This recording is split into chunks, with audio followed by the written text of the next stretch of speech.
Once my baby daddy decided that he wanted to step up and be a father, I allow him to step up and be a father, no matter what anybody has said, my dad, his mom, anybody.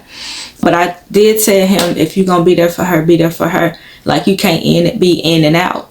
So once he started actually being there, one day he asked me if he could come over to my dad's house to visit with her, and I told him, yeah, he can pull up and come visit with her. I didn't think it would be a problem because he wanted to be there for his child. But when he got there, my dad had got upset, and they got into it. So once they got into it, they end up leaving. After that, my baby daddy was like, he not showing back up because of my dad. And so once that happened, I just basically decided that I was going to start taking my daughter over to their house. So how I was able to take my daughter over to their house is because I had a friend guy that I had met when I was hanging out with my cousin, and I was not having sex with this guy. I was not doing anything with this guy. He was just a friend guy, and he had money. He was helping me out. I don't care who don't believe it. If I want to fuck somebody, I would, but we're not gonna do that. So I ended up meeting this guy or whatever. So he ended up renting me a car, a white Mustang. And so when he rented that car, I was using that car to basically go back and forth to my baby daddy house so that I can let him visit with his daughter.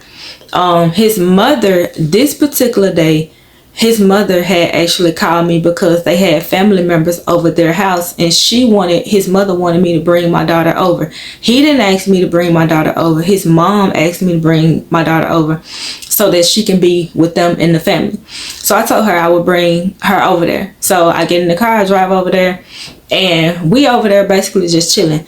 My baby daddy was over there because he lived there. And yes, he was visiting with his child. I don't feel like I have to, explain that. But long story short, my dad ended up calling me, and he was like, where you at? And so I told him, I was like, I'm over so-and-so house. I'm over my daughter grandmother's house. And he just basically went off. He didn't care what else I had to say. He didn't care about nothing. He went completely off.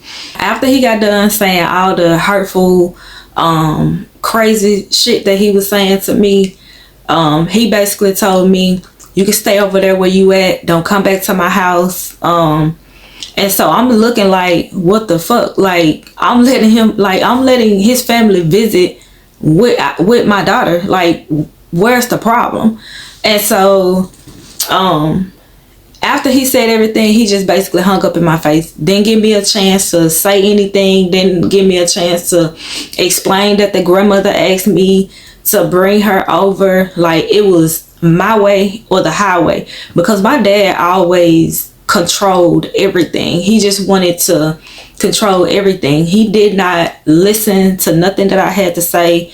Never listened to anything I had to say. It was, you listen to me, you don't say anything back. I don't give a fuck what the truth is. I said what I said. I feel how I feel, and it just is what it is.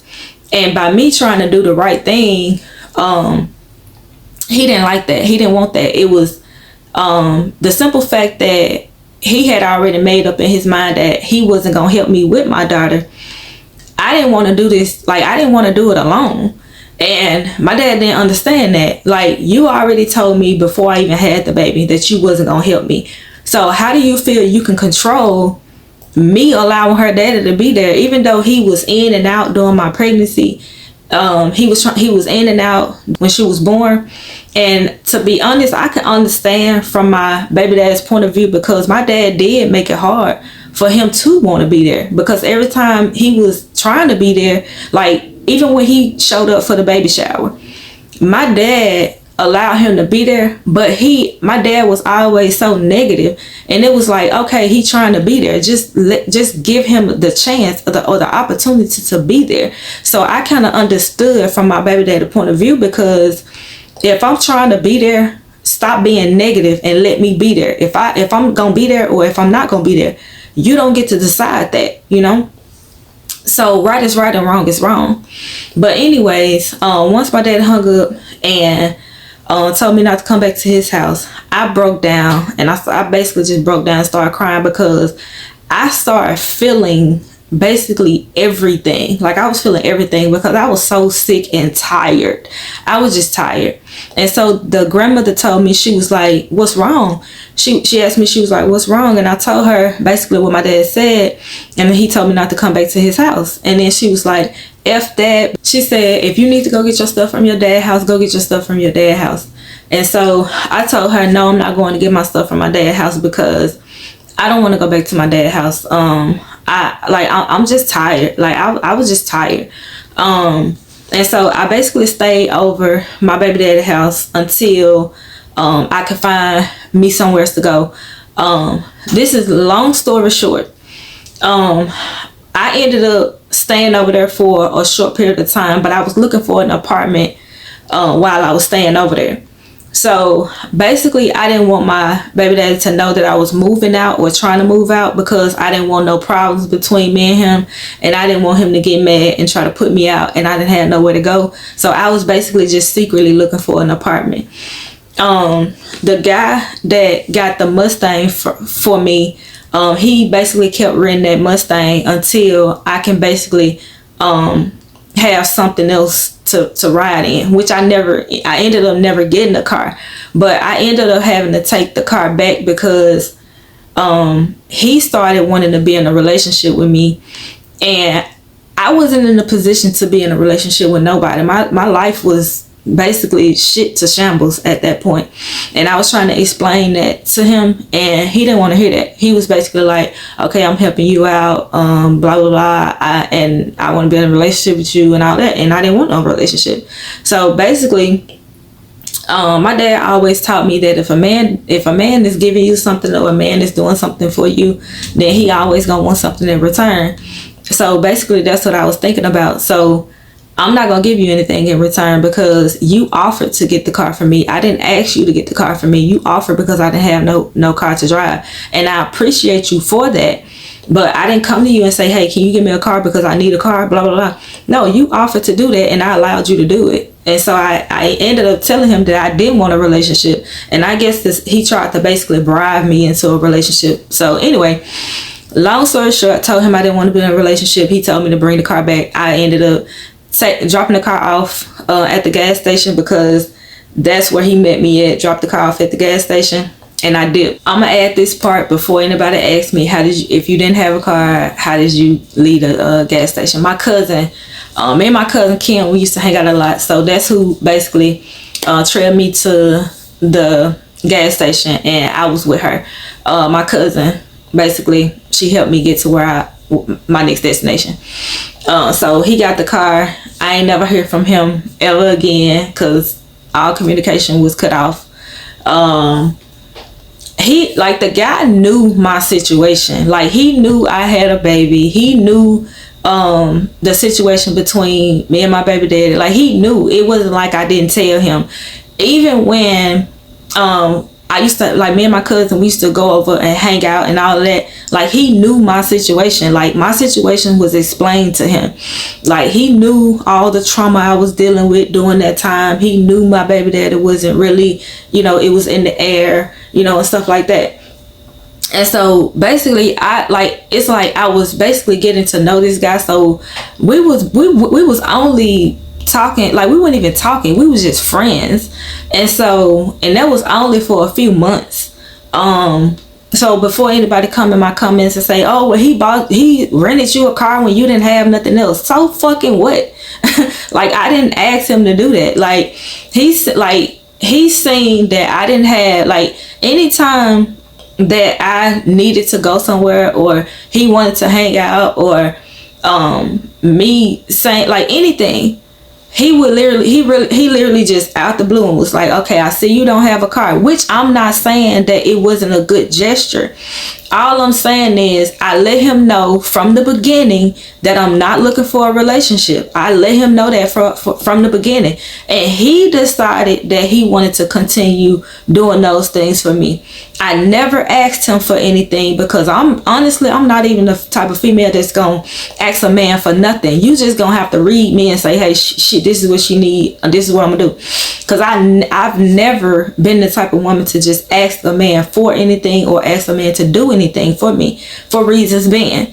So, but anyways, he offered to do that. And because I did not have like a car to drive and I was trying to get around, I felt like he was just basically doing it out of the kindness of his heart. I never thought that he was bribing me to be in a relationship. So I felt like it was like, the more I do for her, the more that maybe she'll want to be in a relationship. But my life is fucked up right now. I can't be in a relationship with you. Like, even if you could make my life better, this is not what I want. So anyways, long story short, end up going back to my baby daddy's house, but and stayed for a short period of time. I did not stay there like too much longer because my baby dad started acting as if me and him was gonna get back together. Like, I ain't want that. Like, I'm not gonna deal with you like that. And so I just basically was like, I'm finna just get me an apartment because I didn't want to leave him on. And so I ended up going to look for an apartment. And once I looked for an apartment, the lady, like, I found this complex. It wasn't the best, but it was something. It wasn't bad. So I ended up going over there to look for an apartment because that's where my brother lived at. And I felt like if my brother lived over here, then at least I'm around somebody, you know, and I can feel a little safe. So anyways, I went over there looking for an apartment, and the lady told me that because I did not have a job, she couldn't put me in an apartment. So I ended up leaving, and I went to other places to see if I can look for an apartment. And so everybody denied me of getting an apartment. So I was young, so in my mind, I'm like, all I gotta do is get an apartment and then get a job and just pay the rent. I didn't know, I lacked that. Nobody never taught me that you have to have a job before you get an apartment. It just is what it is. So bury me, you know. But anyways, I'm going and looking for an apartment. So something told me to go back to this apartment complex and beg this lady. So that's what I did, because one, it was the cheapest that I seen, and then two, like I said, that's where my brother lived, and I felt like it would be a safer option because my brother lived over there with his ex-girlfriend and their daughter. So I went back, and something told me to explain my situation. Went back, explained my situation, and y'all, I swear to God, this lady was like, if you can come up with $400, then I will let you move in. Mind y'all, I had already put my baby daddy on child support, so he was paying child support. The child support that he was paying was actually $400. So I had money in my pocket from that, but I had spent some of it. So I had like 300 and something, basically. I was like short, like close to being short. But I told her, I was like, I have like $300 on me right now. I was like, will you accept that? She said, you got to come up with the other 100. Honestly, I cannot remember where I got the other 100 from. I don't know. Like, I can't remember where I got the other 100 from. I didn't go and fuck nobody for it. I can guarantee you that. But I cannot remember who gave it to me. Don't charge me for it if it was a family member or whoever it was. It may have been my baby daddy. I promise you, it may have been my baby daddy, because I never asked I couldn't ask nobody for nothing, you know. So anyways, I don't remember where I got the $100 from. It is what it is. So I ended up coming up with the money, and I took it back to her. I was like, here's the $400. So she gave me my key. I moved in. So now I got my own apartment. I was fucking excited about that. I didn't have no furniture, no nothing. So I ended up calling my dad and told him that I got an apartment, but I don't have no furniture. Can I come to the house and get my bed, the bed that I had all these years from when I was a kid? That's the bed that I asked my dad if I can come get. And he was like, yeah, you can come get it or whatever. So I ended up going to get the bed and brought it back to the apartment, and that's the bed that me and my baby slept in. So long story short, once I got my since I had already paid my rent and I had a whole month before it was time for me to pay my rent again, I went ahead and took the money that I got from child support and rented me a car. I was able to rent a car. So once I rented that car, I went to look for a job. I applied for a job at temp services. Anybody work for temp service, you know they call you back like that. So they ended up hiring me to work through Nike through a temp service. So I was working there, and the rental car that I had got, I was basically constantly, and rental cars was cheaper back then. So way cheaper than what they are now. So I was using a rental car to basically get back and forth to work. So once I got my first check, I went ahead and paid my rent, made sure me and my baby had food. But I couldn't keep renting a car because I didn't have no money saved up. I was basically living paycheck to paycheck, so I couldn't keep putting money into a rental car. So this lady that lived in a complex with me, I used to see her at work all the time, but I used to see her around the complex, and when we was having a conversation, and she was like, well, I live in the same complex as you. If you want to ride with me to work, back and forth to work, then you can just walk up to my apartment and you can ride with me. I was like, okay, cool. So I'm walking over to her apartment every day, every day that I actually worked. And we live literally we live like really close to each other. So it wasn't a far walk. So I walked to her apartment. She wouldn't even come pick me up. So it's like I live here and she lived like over there, but it wasn't a far walk at all. So this lady had me giving her $20 every time I rode with her. This was like multiple times a week. And gas was like, I think 59-60 back then. So I'm like, now that I'm older, I'm like, that lady really escaped my head. Like she peeled me back like a fucking onion. Like, but anyways, and then plus my aunt had told me, nah, you doing too much. Like you shouldn't be giving her that much money to take you back and forth to work. Y'all live in the same freaking complex and y'all going to the same place. And my auntie explained to me that I can see if her gas tank was empty or she didn't have no gas or nothing like that. You put gas in her car, but y'all live in the same complex. Y'all going to the same place. She ain't taking you nowhere else. She said, if you give her $10 a week for gas, then that's fine. But you're not supposed to be giving her that much money to take you back and forth to work. She was like, I understand you want to get back and forth to work. If you need me to come take you back and forth to work, then I will do that on the days that I can. Yeah, I swear to God, my auntie was living my auntie lived in, I think, Senatobia, Mississippi at the time. She used to drive from Senatobia, Mississippi all the way to Memphis to come take me to work. Do you hear me? To take me to work, and she wouldn't charge me nothing. My auntie was struggling just like me. And my auntie came and she helped me as much as she could help me. And to this day, I swear I thank you for that. This is my mom's sister, my Aunt Shanta. But anyways, she came, she was driving me back and forth to work. Whenever I could give her money for gas, I would.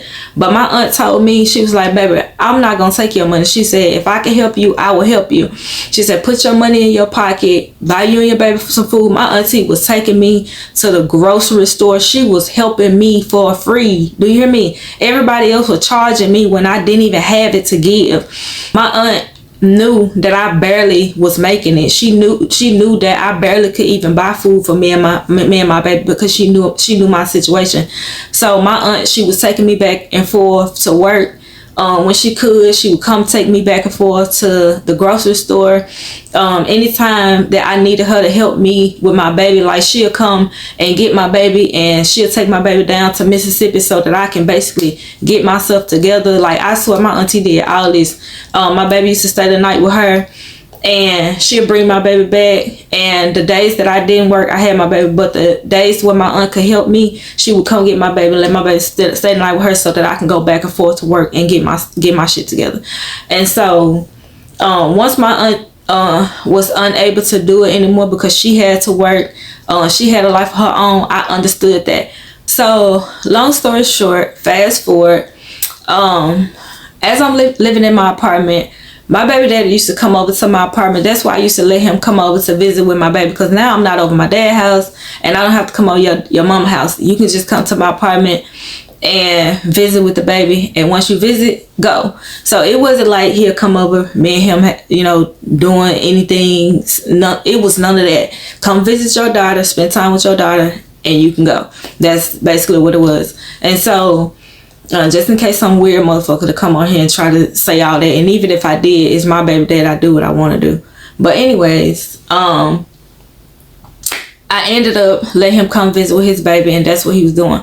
But the problem came in where he started feeling like he started feeling like he paid the rent, because he paid child support, he paid the rent. That's what he was telling me. So I was telling him, you don't pay the rent here. Child support is for child support. So he felt like because he paid child support that he should be able to come over my house and stay the night.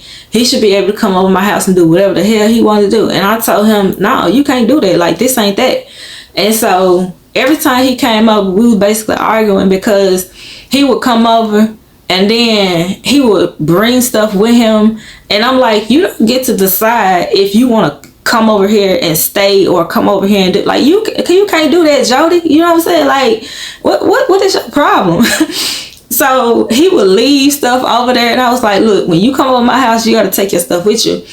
And so once he found out that I had a friend guy, like, that wasn't the only friend guy that I had. That was the only friend guy that he knew about, because I wasn't in a relationship. I just had friends. Wasn't having sex with none of these guys. I wasn't out here in the street just fucking off and doing all this other type of shit, because I did have somebody on my comment talking about she was fast. No, the fuck I wasn't. I just had friends, you know. So anyways, so my baby daddy was basically jealous, and he felt like if I don't leave nothing over here to let a nigga know that I be over here, then, you know, like, it was just some weird, like, it was just some shit that I just didn't understand. I guess y'all can figure it out. But anyways, he would leave his stuff over there, and then so when I said something about it, he was like, you must have another nigga over here. You must got another nigga coming over here. I'm like, no, you just can't leave your stuff here, because this is not your place where you live. You live over there. You don't live over here. And so he wasn't getting it, you know. So because he paid child support, he felt like he can just do whatever.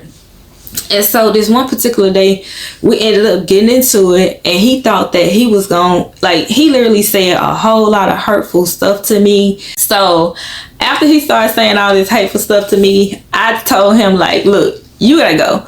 And once I told him he had to go, he started trying to get physical with me. So I was like, nah, this ain't that. Like, we not doing that. So you ain't about to put your hands on me. Like, you're not finna do none of that. So once he tried to get physical with me, of course I'm gonna stand my ground, because I ain't ever been no bitch. You hear me? So I fight back. It had got to the point where he was basically like jacking me up, and I literally just flipped him, ran to the kitchen, got a knife. After that, I called his brother. I was like, hey, you gotta come get your brother up out of my floor. He was like, what did you do to my brother? What did you do to my brother? And then he like basically bawled over there, and his brother basically just, I dazed him, but you not finna do that to me. But anyways, he came over. His brother took him where he needs to be, and after that, I still let him be there for his baby, because it ain't about you. It ain't about me. It's about my daughter. Like I need you to understand that it's about our daughter. That's what it's about. And so once he realized that I ain't no bitch, cause you can say a whole lot of stuff, but once you start trying to rumble and tussle, then all bets off when it comes to me, because I wasn't protected like I was supposed to be protected. I had to defend myself by myself my whole life, and you ain't finna do this right here. So after that, it had been a little minute before I talked to him again, because of all the stuff that he said and what he did, what he tried on me. Like, you're not finna do that.